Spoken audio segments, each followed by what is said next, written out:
심리학과를 졸업하시고 졸업 박사로서 현재는 의대대 심리학과 명예교수와 미국 데이브레이크 상담대학원 특훈 교수 등 심리학 분야에서 초기 권위자로 계십니다. 우리 강사님을 힘찬 박수로 맞이하겠습니다.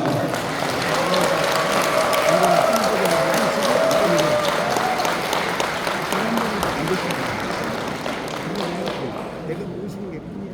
그랬어. 아, 훌륭하시네. 지금 밑에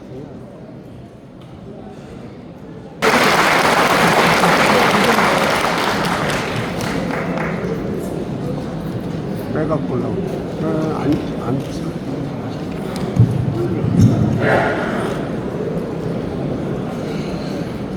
식사 오늘 맛있게 하셨나요? 네. 식사가 전쟁이 되니까 오늘 여기 오니까 너무 실감이 났습니다. 네, 역시 그 식사 그 질서니까 여기가 그 기장인 것을 느낄 수 있게 해주셔서 굉장히 고맙습니다.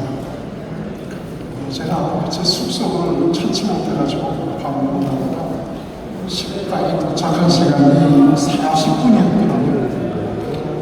근데 사실은 여기 제가 40분의 강사 대기실에 오기로 했는데 그때 이제 식사를 못 주고 있었는데 장로님들이 굉장히 그때까지도 식사를 하시려고 줄을 굉장히 서 있더라고요. 그래서 우리 그 정리하시는 장로님한테 부탁을 드렸습니다. 제가 오늘 이 강사인데 지금 요 줄 서 있다가 식사를 하게 되면 늦을 것 같은데 어떻게 좀 선처를 해주실 수 있습니까? 그랬더니 안 된대요. 똑같이 죽으셔야 돼요. 야, 이 기장의 정통이 무섭구나. 이 정의와 공의가 살아있는 교단이구나.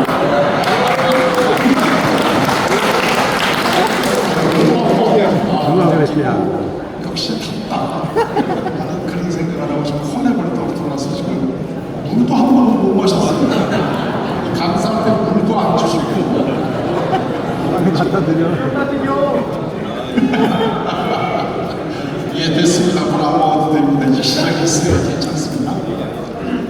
이렇게 우리 기자님, 그 전국 장로님들이 다 모시는 이 귀한 자리에 그 부족한 제가 오늘 전체 시간에 시간을 맡게 돼서 한편으로는 굉장히 기쁘기도 하고 또 한편으로는 굉장히 떨리기도 합니다. 그래서 제가 오늘 이 기장의 장로님들을 모시는 중에 제가 평소에 우리 장로님들에게 좀 드리고 싶었던 그런 이야기를 좀 드리는 시간을 갖도록 하겠습니다. 이 기독교 장로회는 저한테는 굉장히 좋은 인상이 많이 있는 교단입니다. 제가 대학교 다닐 때 그때 그 윤동환 교수님이 대학생들을 이렇게 모아가지고 이 성경 공부를 시켜줬던 그런 때가 있었습니다. 그때 우리는 거기를 다락방이라고 불렀는데 요즘엔 어떻게 되는지 모르겠습니다. 근데 제일 그때 그 윤동환 목사님이 그 대학생 한 사람 한 사람을 얼마나 소중하게 여기면서 그 성경을 가르쳐 주시는지 저는 성경 공부가 그렇게 재미있을 수 있구나 하는 거를 처음 그분한테 공부를 하면서 배웠습니다.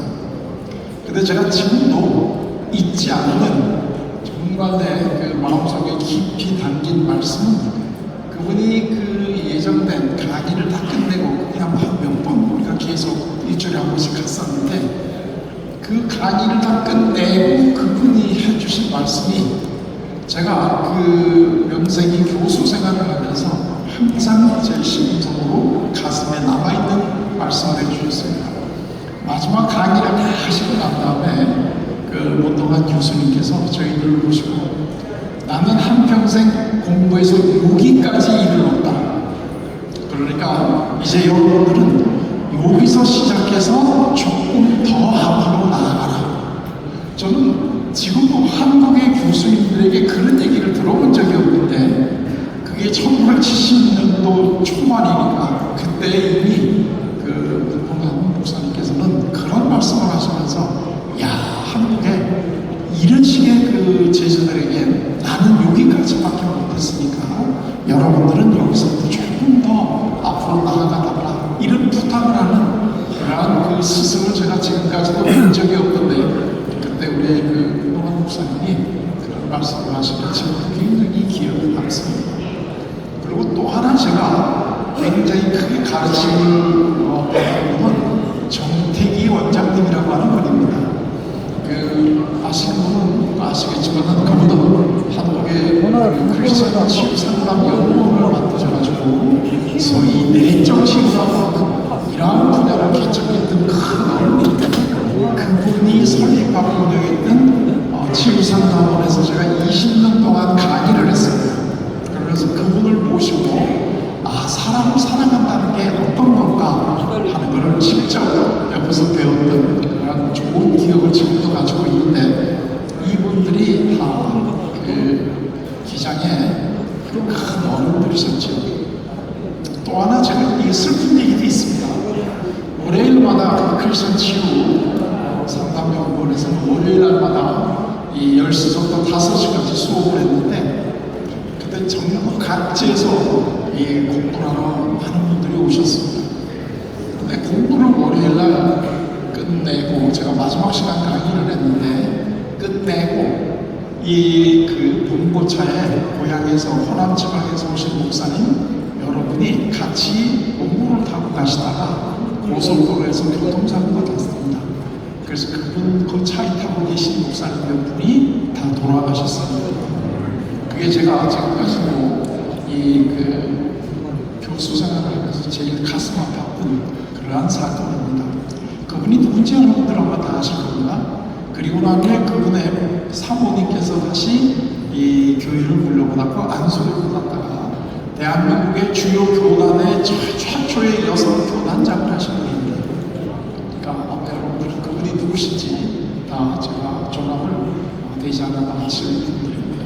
그러니까 이런 그 경험을 통해서 제가 개인적으로 우리 기독교 전도회가 얼마나 한국 사회 그리고 자기 한국 기독교에 큰 역할을 했는가 하는 것을 저는 나름으로 잘 알고 있습니다. 그래서 오늘 제가 앞으로 우리 장로님들은 한국 교회를 위해서 좀 이런 일들에게 좀 더 관심을 가져주십사는 이 부탁의 이 자리를 가지도록 하겠습니다. 이 장로님들이라고 하는 분들은 교회의 주인이지 않습니까?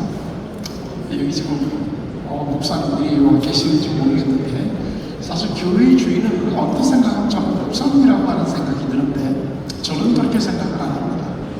저는 교회의 진정한 이 주인이라고 할까요? 하는 분들은 장로님이라고 생각을 하는데 목사님이야 목사님 도임에다가 가시면 되는데 장로님들은 한 교회에서 길게는 몇 대가 내려오는 신앙생활을 하시면서 그 교회를 지키신 분들이기 때문에 사실은 한국 교회는 앞으로는 목사님 위주가 아니라 장로님 위주로 가야 한국 기독교에 그나마 희망이 있다. 저는 이렇게 생각을 합니다.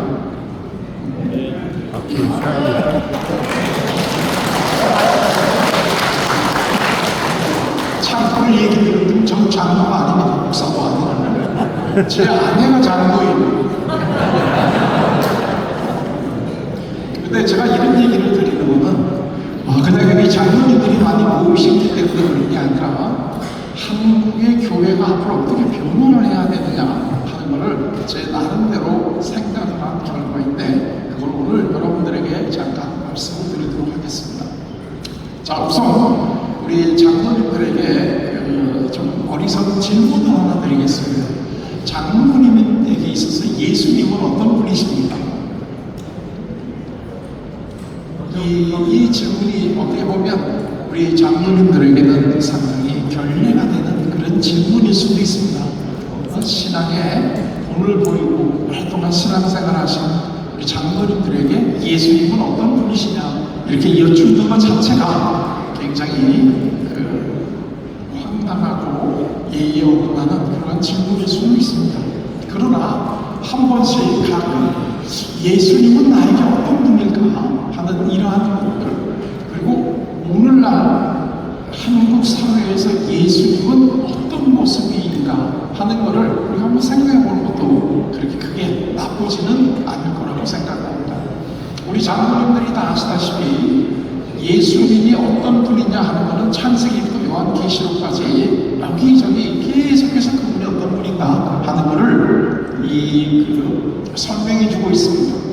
근데 제가 보기에는 이 예수님이 어떤 분인가 하는 것을 한 곳에서 비교적 일목 요연하게 우리에게 알려주신 분이 이사야 선지자님이 제일 최초인 것 같습니다. 그 이사야 선지자님은 다 아시다시피 예수님이 태어나시기 700여 년 전에 활동하신 분이라고 합니다. 그러니까 지금으로 하면 한 2700여 년 전에 활동하신 분인데 그분이 이사야서 9장 6절을 보게 되면 앞으로 메시아가 태어날 거다 하는 예언을 해주지 않습니까? 앞으로 우리 가운데 한 어린아이가 태어나는데 그의 어깨에 정사를 메었고 이제 이렇게 나가는 유명한 구절입니다. 그리고 나서 그 예수님을 소개를 해주시는데 어떻게 소개해 주십니까? 그의 이름은 첫째가 기묘자 모사, 둘째가 전능하신 하나님, 셋째가 영존하신 아버지니 그리고 넷째가 평강의 왕이시다. 이렇게 소개를 해주십니다. 이건 뭐 우리 장로님들이 익히나 알고 계시는 이런 내용입니다. 자, 그런데 제가 이제 어리석은 질문을 하나 해볼게요. 이 네 가지 예수님의 모습, 첫째가 기묘자 모사이신 예수님, 두 번째는 전능하신 하나님이신 예수님, 세 번째는 영존하시는 아버지로서의 예수님, 그리고 평강의 왕으로서의 예수님. 이 네 예수님 중에 한 분을 고르라고 한다면 우리 장로님은 어느 예수님을 고르시겠습니까? 한 분만 고르신다면 두 번째요. 전능하신 하나님. 예, 좋습니다. 전능하신 하나님. 1번 기묘자 모사요. 예. 또 다른 번은요.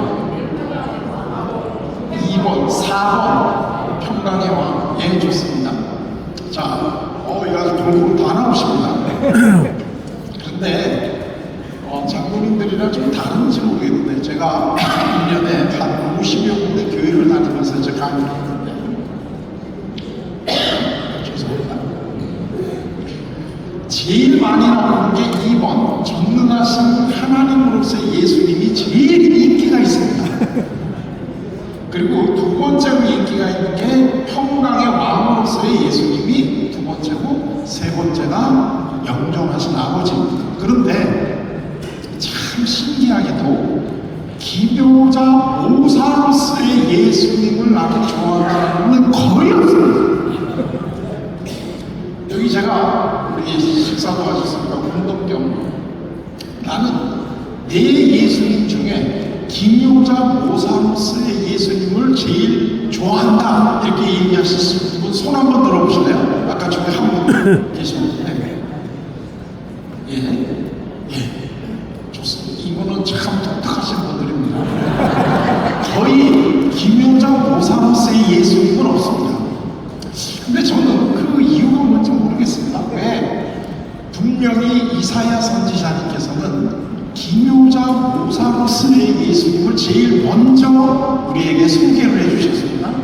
물론 뭐 제일 먼저 소개했다 그래가지고 제일 중요하다 이런 얘기는 물론 할 수 없겠죠. 그러나 어쨌든 제일 먼저 소개해 주신 게 기묘자 모사로서의 예수님인데 왜 한국 교회에서는 이 기묘자 모사로서의 예수님에 대해서는 별로 관심이 없으실까? 이게 제가 굉장히 궁금해하는 이러한 이 관심 중에 하나입니다. 여러분 장로님들도 한번 잘 생각을 해보십시오. 왜 한국 교회에서는 기묘자 모사로서의 예수님에 대해서는 별로 관심이 없으실까? 그런데 이 기묘자 모사라고 하는 이 단어는 중국어 성경에서 그냥 그대로 따온 겁니다. 중국어 성경. 그런데 이 원어를 이거를 현재 영어 성경을 보게 되면 하나같이 이 기묘자 모사로서의 예수님을 원더풀 카운슬러라고 소개를 하고 있습니다. 원더풀 카운슬러. 그러니까 이사야 선지자님께서 예수님을 소개해 주실 때 제일 먼저 예수님께서는 원더풀 카운슬러이시다 이렇게 소개를 해 주셨습니다. 근데 우리나라 이 교회에서는 이 원더풀 예수님을 거의 관심이 없으십니다. 그 이유를 장로들 아십니까? 혹시 나중에 아시면 저한테 좀 알려주시면 제가 굉장히 궁금해서 언제 답을 하고 너무나 한번 써볼까지 그렇게 생각을 하고 있는데, 왜 한국 교회에서는 김효자 목사, 즉 원더풀 카운슬러이신 예수님을 별로 관심이 없을까? 자, 그런데요, 지금 한국 사회가 상당히 어렵습니다. 뭐 때문에 어려우냐면 각자 다 이미 아실 테니까 뭐 제가 도저히 한국 사회의 현실에 대해서 지금 얘기할 필요가 없습니다. 지금 한국 사회에서 제일 필요한 사역이 어느 사역이냐? 예를 들면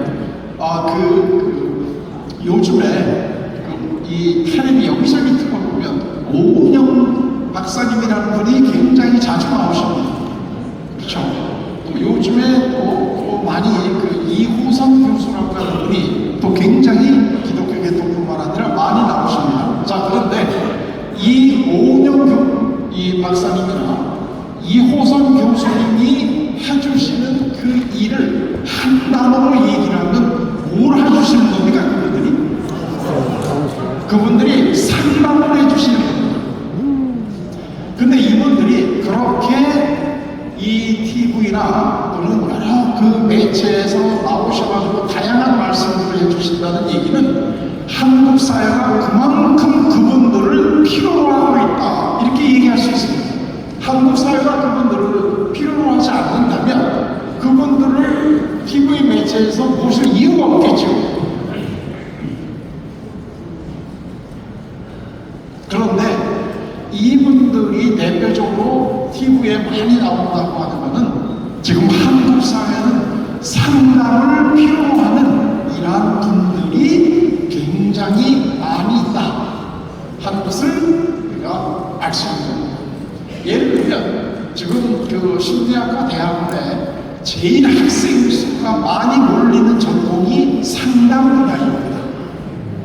예를 들면 한 100명이 대학원의 심리학과에 지원을 했다 그러면 이 중에 60명은 상담 지원입니다.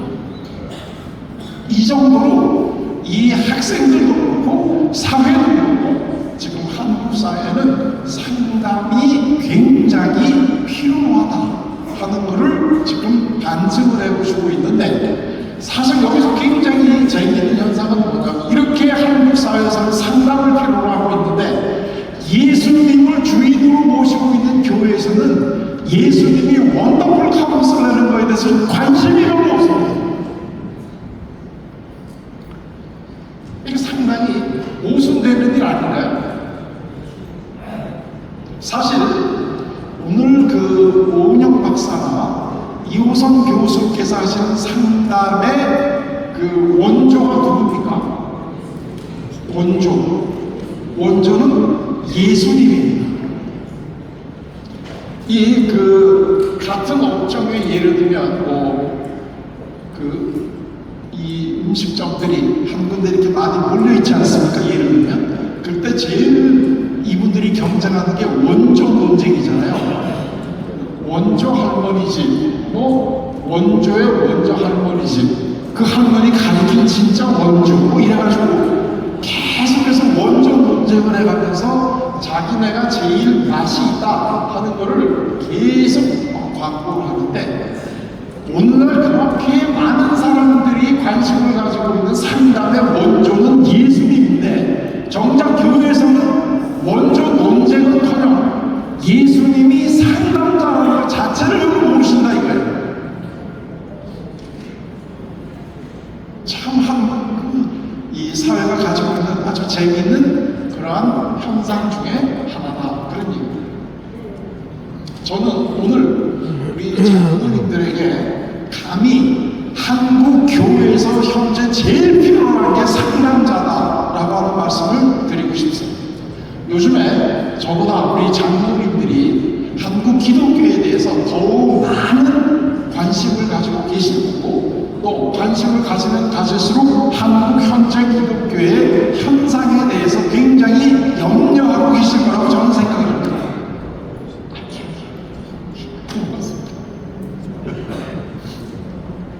왜요?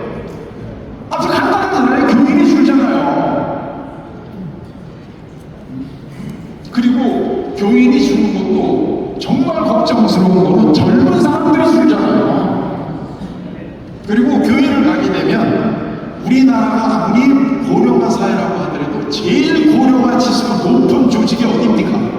그게 다 교회 아니에요. 그분들 다 돌아가시면 앞으로 교회 어떻게 하려고 그래요? 이거는 아마 저보다 여기 계신 장로님들이 훨씬 더 여기에 대해서 깊게 걱정하고 계실 거라고 저는 생각해요.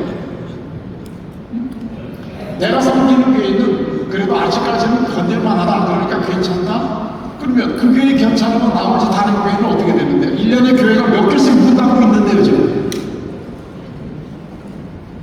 이거는 우리 교단은 괜찮아. 우리 교회는 괜찮아. 이런 식으로 얘기를 해서 이것을 우리가 넘어갈 수가 없는 현상이고 무슨 변화가 있지 않은 다음에는 이 상태로 그대로 교회가 흘러간다고 하면 앞으로 계속해서 교인이 줄 거라는 건 명백관한 사실이다 이거죠.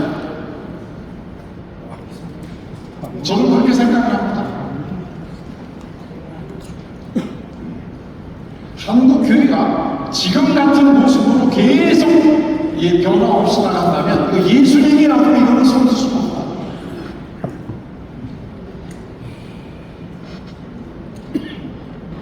아마 이런 현상에 대해서 어느 교단보다 저는 여러분들 그 기장에서 훨씬 더 고민이 많을 거라고 생각을 합니다. 왜냐하면 기장은 한국 사회가 힘들 때마다 제일 앞장서서 그 새로운 길을 모색했던 그러한 자랑스러운 전통을 가지고 있는 교단 아닙니까?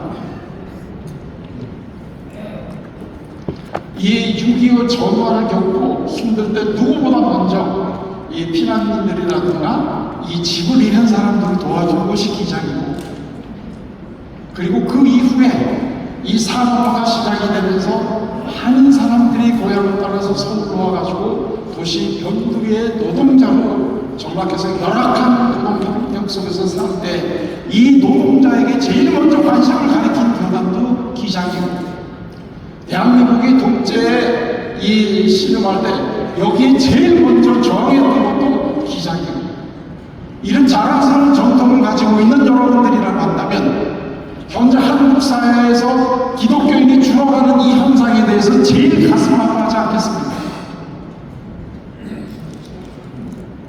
그리고 제일 우리가 희망을 가질 수 있는 교단도 역시 기장 아니겠습니까? 이 사회 문제에 대해서 전혀 이 교리라고 하는 방패 뒤에 숨는 게 아니라 적극적으로 사회에 참여해서 이것을 이겨나가려고 하고 이것을 극복해라고 하는 최전방에서 자랑스러운 교단이 바로 기장 아니겠습니까? 그리고 기장을 지키고 있는 자랑스러운 기둥들이 바로 여러분들 아닙니까? 자, 이렇다고 한다면 앞으로 한국은 어떻게 돼야 될까요? 젊은이들이 왜 교회를 왔다가 떠날까요? 우리가 소위 가난한 성도라고 부르는 이 젊은이들은 왜 교회를 떠날까요? 그거를 우리가 굉장히 어렵게도 얘기할 수 있습니다. 그러나 아주 간단 명료하게 이야기를 한다면 교회에 와서 교회에서 얻고자 하는 것을 얻지 못했기 때문에 떠나는 거 아니겠습니까? 만약에 교회에 왔을 때 내가 기대했고 내가 예상했던 것보다 더 훨씬 많은 것을 교회에서 내가 얻을 수 있다고 한다면 그 사람들이 왜 교회를 떠나겠습니까? 그걸 뭐 복잡하게 얘기할지 모르겠습니까? 여기 계신 분들은 장로님이시기 때문에 현실적인 이 사람의 마음이 어떻게 흘러가는가 하는 것을 굉장히 잘 아실 거라고 생각을 해요. 제가 이 똑같은 얘기를 우리 목사님들하고 하게 되면 이분들은 특히 고등학교 졸업하고 신학대학을 가고 신대원 가고 좀 목사가 되신 분들은 현실이 어떻게 돌아가는지 매일매일의 삶이 어떤 삶인지 잘 모르시는 얘기를 하시는 분들이 많아요. 그리고 제가 좀 외람되게 얘기한다면 저분이 단 1, 2년이라도 직장 생활을 하거나 현실적으로 사업을 한번 해보더라면 저런 소리 할 수 없다. 저건 아주 현실과 전혀 동떨어진, 이게 2000년 전의 얘기를 지금 하고 있다. 이런 생각이 저는 들어요. 물론 제가 이런 생각이 자주 들기 때문에 제가 장도 못 되는 것도 있습니다. 그러나 그런 생각이 드는 걸 어떡하겠어요?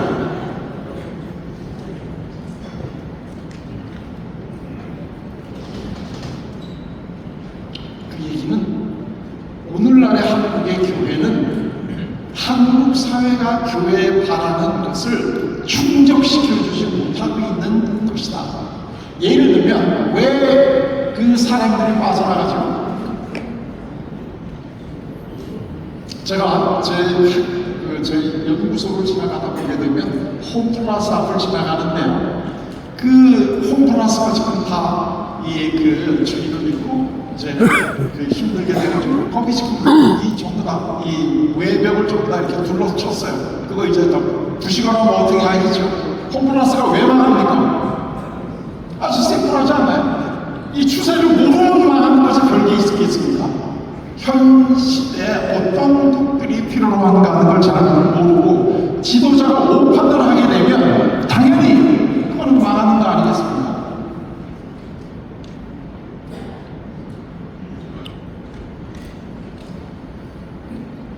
제가 너무나 그 믿음이 적은 이 용어를 얘기를 해서 굉장히 죄송한데 여러분들 장로님이시니까 제 얘기를 은혜스럽게 들으시는 훈련은 되어 있잖아요. 그러니까 이게 과연 어떤가? 과연 어떻게 우리가 지금 한국 교회를 하나가 되는가? 근데 이 목사님들하고 얘기를 하면 이분들이 제일 많이 하는 게 시대가 악해서 그런다는 거예요. 교인이 주는 게 시대가 악해서 그런다는 거예요. 근데요, 시대가 선했던 적이 있습니까? 제 생각에는 에덴 동산에서 아담과 하와가 선악과를 따먹은 이후로 시대가 선했던 적은 한 번도 없었던 것 같아요. 항상 시대는 악하죠.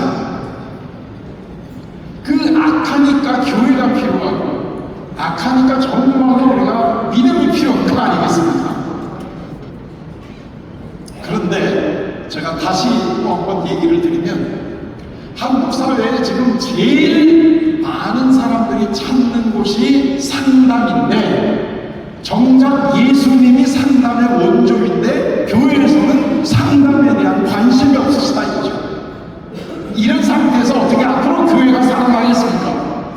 교회에서 지금 왔다가 교회에서 기대했던 걸 얻지 못하는 젊은이를 비롯해서 전부 다 교회를 따라가지고 이 사람들은 다 어디로 갑니까? 정치는 대로 가고 사주 보는 대로 가고 요즘에는 아예 편하게 인공지능으로 사주고 인공지능으로 하고 이제는 일로 전부 다 가는 거예요. 그리고 더 이상 교회 와서는 본인들이 원했던 것을 얻지 못한다는 느낌을 가지고 있다는 얘기죠. 아마 제가 이런 얘기를 드리면 너무나 죄송스럽지만 한국 기독교는 이대로 가게 되면 기독교 좋았던 거는 장로님들이 마지막 세대일 거예요. 앞으로는 아마 거의 이런 정도의 한국 기독교는 더 이상 그 모습을 유지하기가 굉장히 어려울 거다 하는 이런 느낌이 듭니다. 자, 그러면 앞으로 저는 우리 장로님들은 교회에서 어떤 역할을 해야 되느냐? 장로님들이 제일 교회 어른들이잖아요.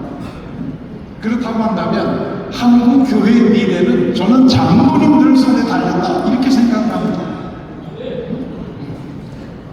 장로님들이 정말로 한국 교회가 한국 사회가 교회에 무엇을 원하고 있는가 하는 것을 정확히 이해하시고 그것을 해주시게 되면 다시 한번 한국 교회는 사회를 끌고 나가는 선도자의 역할을 할 것이고 이것을 못하게 되면 계속해서 쇠퇴해가는 이 양상은 지속될 것이다.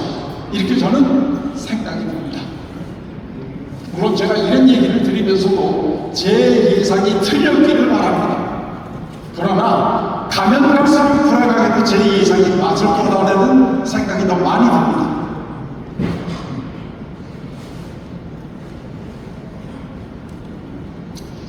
자, 저는 이 장로님들은 교회의 제일 큰 어른이고 사실 우리 일반 성도님들이 교회 갔을 때 제일 많이 뵙는 분들이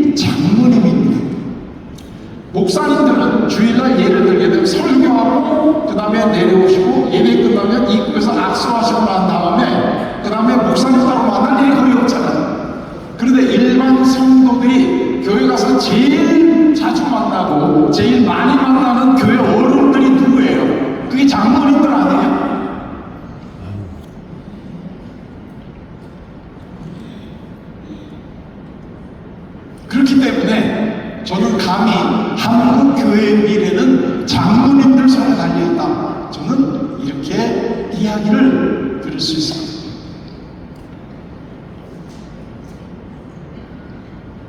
자, 그러면 장로님들이 어떤 기능을 해주셔야 되느냐? 그게 뭐 우리 또는 기독교에서 우리 장로님들에게 이러이러한 역할을 해주십사 하고 장로님들에게 부탁한 그런 전통적인 어떤 역할이 있겠죠. 당연히 잘 하셔야 되겠죠. 그걸 하시지 말라 그런 얘기가 아닌데, 이제는 한국 교회는 장로님들이 그 역할만 하셔가지고는 안 된다는 것을 제가 말씀을 드리고 싶습니다. 제가 다니는 교회는 75년이 된 그런 교회인데, 제 아내가 그 장로님들 중에 유일하게 여성 장로였어요. 저는 감리교를 다닙니다. 그래서 이제 제 아내가 감리교 장로로 쭉 행사를 하다가 몇 년 전에 이제 정년을 했습니다.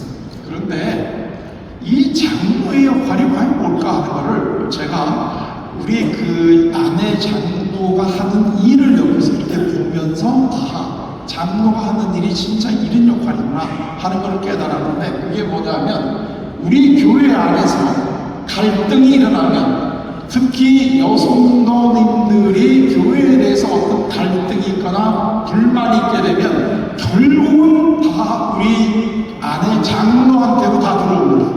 왜냐면 다 연락을 하니까. 그래가지고 나는 이러이러한 것 때문에 상처를 입어서 교회 다니고 싶지 않다. 나는 목사님에게 이러이러한 상처를 입었는데 내가 이런 대접을 받는다고 하면 교회 다니고 싶지 않겠다. 다 우리 제 아내 장로에게 이게 다 모이는 거예요. 그러면 제 아내는 그 한 사람 한 사람의 마음을 헤아려주고 공감을 해주고 또 그 아픔을 위로해주고 하면서 결국은 다시 교회를 나오게끔 만드는 게 아주 장로의 큰 역할이더라고요. 물론 제 아내는 이 상담자입니다.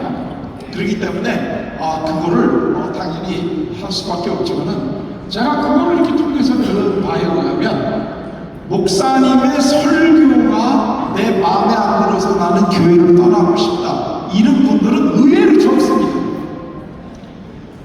다 대개교회의 교회를 떠나고 싶다 하는 그 이유는 교회 안에서 인간관계에 상처받고 내가 이렇게 대접을 받을 바에는 떠나겠다, 이래서 떠나는 분들이 거의 대부분입니다.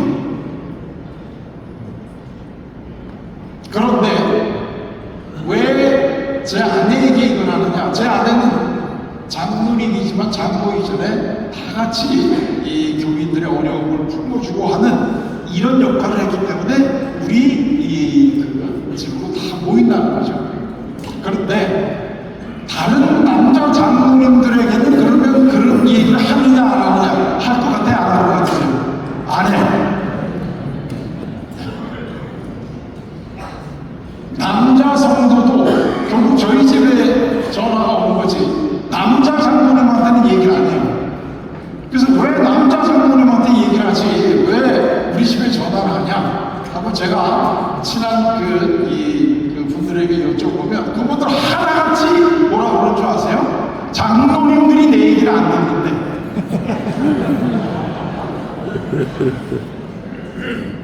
장로님들은 성도들이 어떤 마음속에 아픔이나 이런 게 있으면 그걸 잘 들어주십니다. 여기 계신 분들은 잘 들어주실 것 같은데, 안 그런 장로님들이 훨씬 많아요. 그래서 결국은 교회를 다니면서 아팠던, 그리고 자기의 개인적인 이러한 그 아픔을 어디 가서 이야기를 할 수가 없다는 거예요. 그런데 사실 많은 그 평신도들은 교회 와가지고 이런 얘기를 드리면 참 그게 좀 믿음이 없다는 거가 확 드러날 것 같아서 조심스러워요. 목사님들의 설교를 그렇게 들으려고 교회 오지 않습니다. 그건 뭐로 와?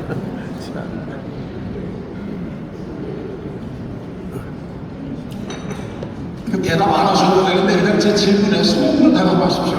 장로님들 매주 교회 가시는 이유가 목사님들 설교 들으러 가십니까? 네. 그 이해되는 대답이 아니오라는 대답보다 훨씬 가슴에 와 닿습니다. 저는 목사님들의 또는 장로님들의 설교가 중요하지 않아서 그런 게 아니고요. 이제는 옛날하고 달라서 참 좋은 설교, 소위 잘한다는 설교를 너무나 쉽게 들을 수 있는 환경 속에서 우리가 신앙생활을 합니다. 그래서 우리 담임 목사님의 설교가 약간 마음에 안 들더라도 전혀 그거는 교회를 안 나오겠다는 이유가 안 됩니다. 왜요? 내가 마음에 드는 설교는 딴분이 하시는 거 다 들으면 됩니다.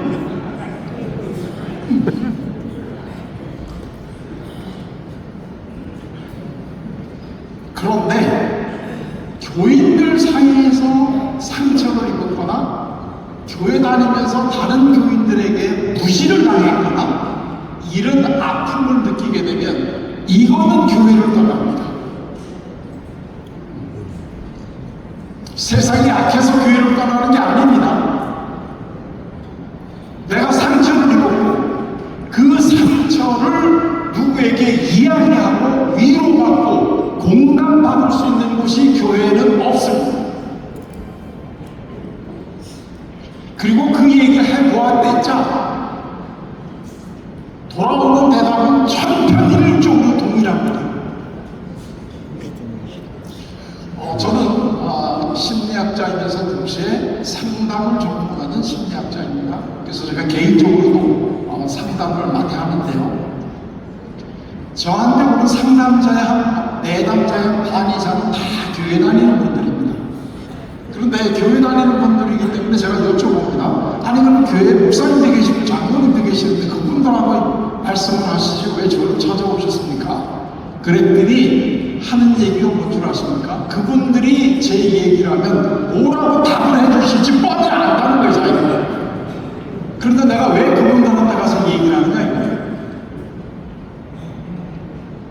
그분들이 답을 해주시는 게 뭡니까? 그랬더니 기도하세요. 하나님이 크게 쓰시기 위해서 지금 대박을 내주셨다는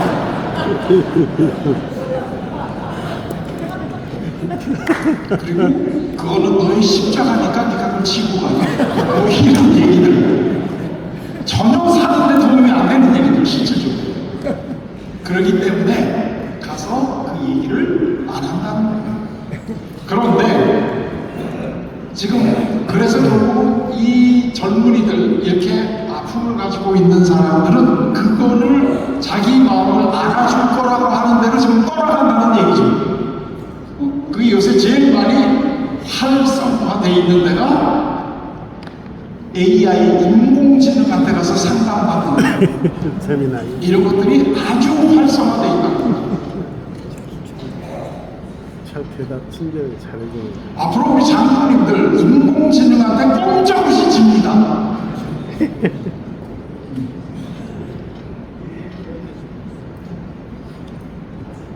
그런데 사실 예수님은 설교를 많이 하신 분이 아닙니다.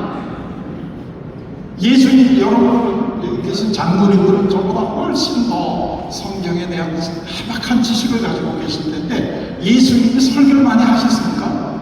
예수님은 사람 모아놓고 이야기하는 걸 별로 그렇게 즐거워하신 분이 아닙니다.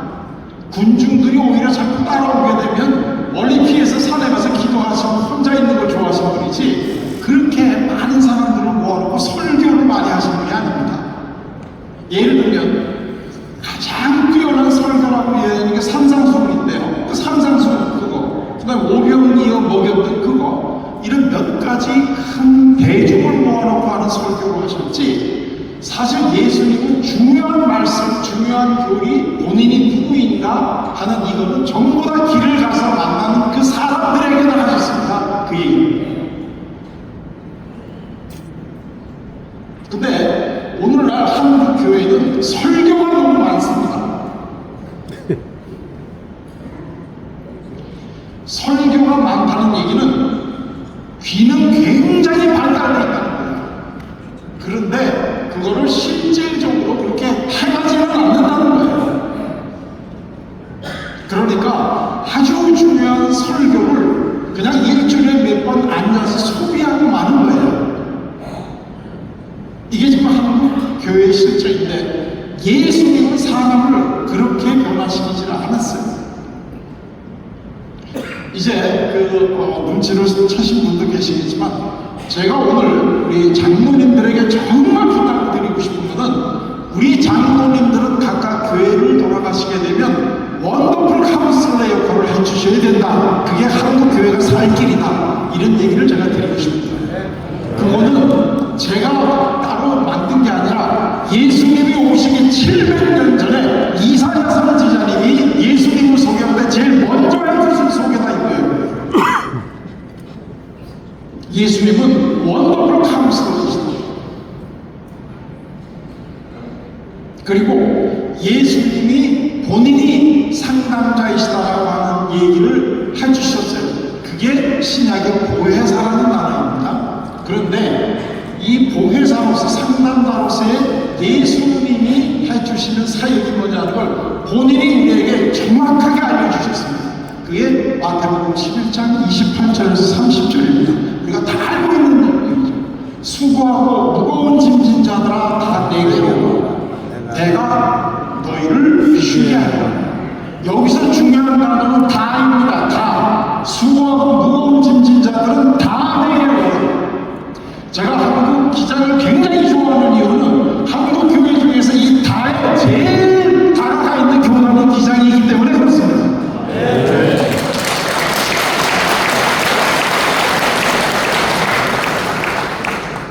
어느 교단은 이런 사람들은 이래서 안 되고 이런 사람들은 이래서 안 되고 이런 사람은 이래서 안 되고 그러면 도대체 누가 교회에 오게 됩니까?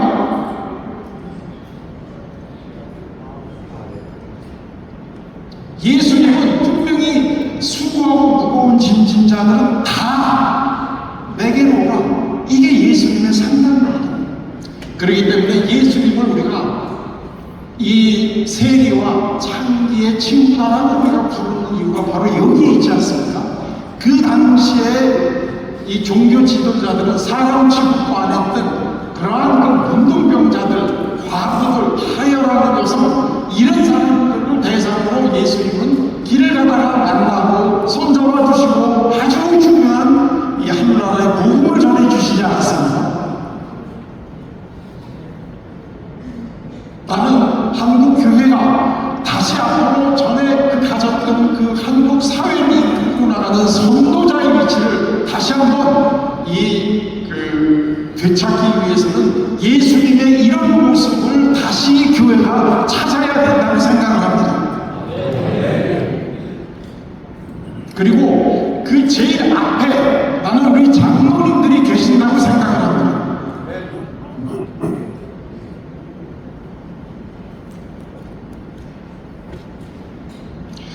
삭개오, 우리가 다 알고 있는 삭개오를 예수님께서 고쳐주셨지 않습니까? 이것이 상담의 백미입니다.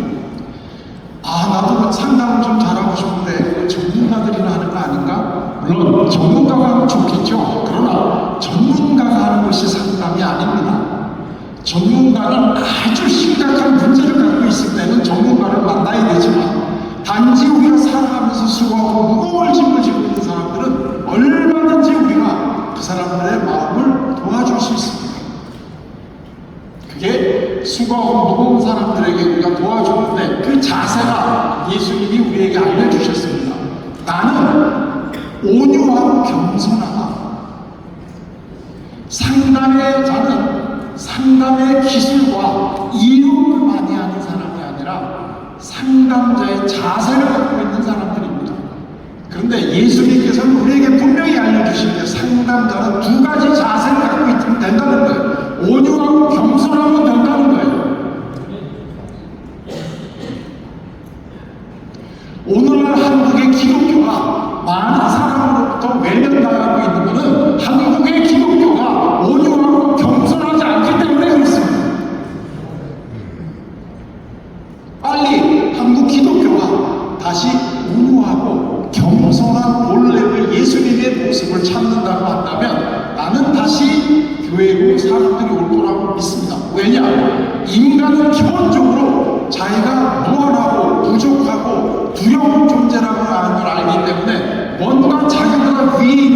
대상과 관계를 맺어야지만 비교적 심리적으로 건강하고 안정된 생활을 할 수 있는 존재입니다. 존재 자체가 그렇습니다.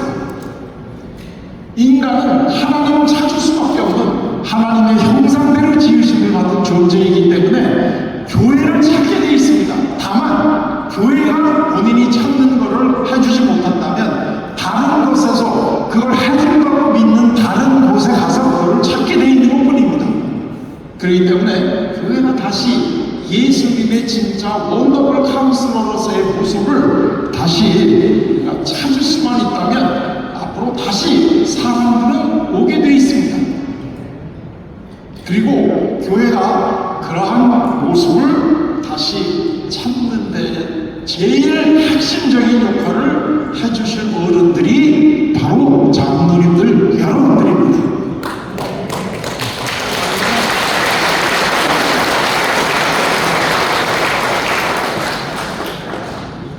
우리는 이렇게 한번 질문을 할 수 있을 겁니다. 나는 우리 교인들이 쉽게 자기의 어려운 문제를 이야기할 수 있는 장로인가? 아니면 가능하면 나하고 얘기 안 하려고 피하는 장로인가? 여러분은 어떤 장로님이십니까? 어려운 문제가 있다면 우리 교인들이 누구보다 먼저 제일 먼저 찾아뵙고 싶은 분들이 바로 여러분들이 되어야 됩니다.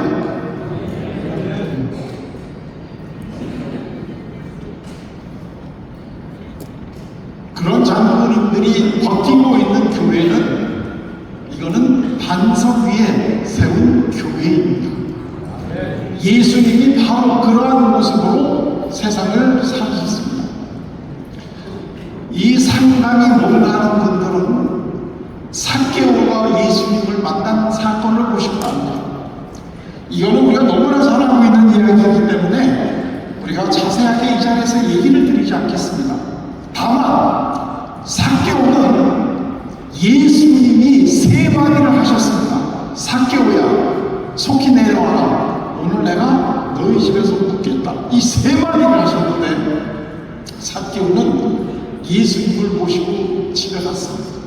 그리고 예수님이 뭐라고 가르쳐 주시지도 않는데 제가 제 재산의 반을 가난한 사람들에 나누어 주겠습니다. 그리고 제가 부정한 방법으로 뺏은 게 있다고 4배로 갚아주겠습니다 하고 자기가 스스로 이야기를 합니다. 이 말을 들으시고 예수님은 놀라운 말씀을 하셨습니다. 오늘 이 집에 구원이 이루어졌다. 오늘 이 집에 구원이 이루어졌다. 이 대목이 많은 목사님들이나 또는 신앙심이 깊은 장로님들이 이해가 참 안 되는 부분입니다. 예수님은 삭개오에게 어떻게 살아야 구원을 받는가에 대해서 한마디도 하신 적이 없습니다. 그냥 삭개오야, 속히 내려와라. 오늘 내가 너희 집에서 자겠다. 이 세 마디만 하셨습니다. 그런데 그 세리장이 완전히 변해가지고 스스로 내 재산의 반을 가난한 사람한테 주겠습니다. 그리고 내가 호색한 게 있다면 4배로 갚아주겠습니다 하고 사람이 변했습니다. 그러자 예수님께서는 오늘, 바로 오늘 이 집에 구원이 이루었다. 삭개오 혼자 구원 이룬 거 아닙니다. 삭개오의 가족이 동시에 다 구원받았습니다. 그리고 놀랄 만한 말씀을 하셨습니다. 내가 이 땅에 온 것은 바로 이 삭개오 같은 사람이라며. 여러분들, 내가 상담을 아느냐 모르느냐가 무슨 관계가 있습니까? 세 마디만 하실 줄 아면 되는데 이름 불러주고 나 너 만나고 싶어. 오늘 내가 너희 집에서 하루 작게. 이 세 마디만 하면 되는 거 아니겠습니까? 근데 이 세 마디가 왜 사람을 변화시킬 수 있을까요? 어느 목사님이 그걸 이렇게 설명을 하시는 분이 있더라고요. 성경에는 안 나왔지만 아마 예수님이 삭개오네 집에 가서 따로 어떻게 하면 구원받는가에 대한 설교를 하셨을 거예요. 뭐 그분이 그렇게 생각하고 싶다면 그렇게 생각해도 괜찮죠. 그러나 성경에는 분명히 없습니다. 그런데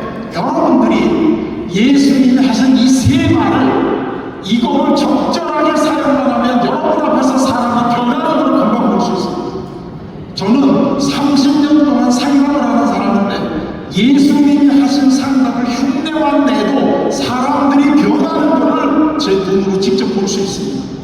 그리고 예수님이 얼마나 원더풀 카운슬러이신가, 정말 현대 많은 상담의 원조이신가 하는 것을 저는 알 수 있습니다.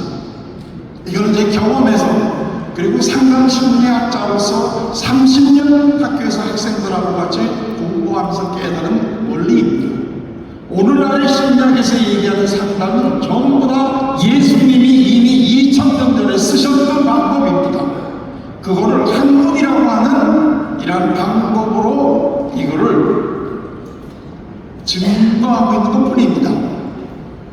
그래서 상담 배우는 거 어렵지 않습니까? 예수님이 하신 대로 하시면 됩니다. 예수님은 삭개오에게 어떻게 하면 구원을 받을까 하는 것을 알려주신 적이 없습니다. 그런데 세 마디를 통해서 삭개오가 변화가 됐습니다. 우리 장로님들이 이 세 마디를 통해서 삭개오가 변한 이 기적의 방법을 앞으로 장로님들이 하셔야 됩니다. 그래야 교회를 떠났던 사람들이 다시 교회로 들어옵니다.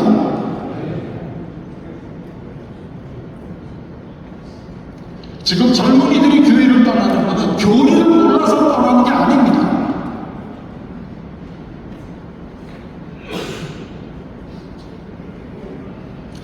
내 이 외롭고 불안하고 두려운 이 마음을 어디에서도 알아주지 않는데, 교회 가면 이거를 좀 알아줄까 하고 갔다가 교회에서도 이거를 몰라주기 때문에 실망하고 교회를 떠납니다.